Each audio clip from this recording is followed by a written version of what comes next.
First, connect to your Wi-Fi network. Or skip this step if you have a wired connection between your router and computer.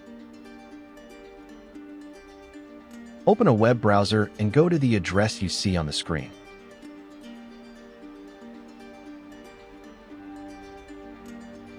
And press enter. If none of these addresses worked, then find the address printed on a label on the back or bottom of your router.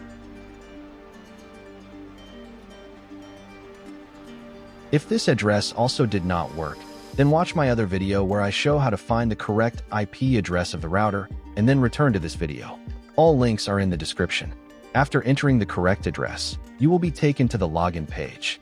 Here, you'll need to type in your router's username and password. For most Netgear routers, the default username is admin, and the default password is password. After entering your login details, click this button.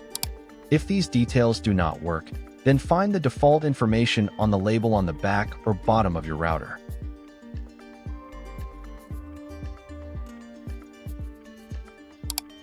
If nothing works, you will need to reset the router to its factory settings and set it up again from scratch. Links to videos are in the description.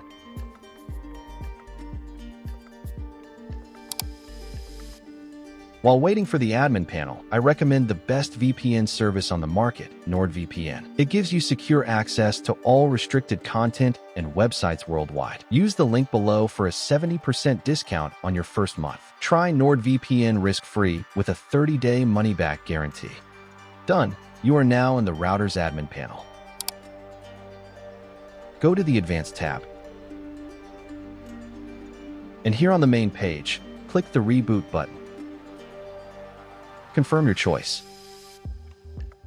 Wait a couple of minutes until the router fully reboots. Reconnect to your network if you were connected to the router via Wi-Fi. Thanks for watching.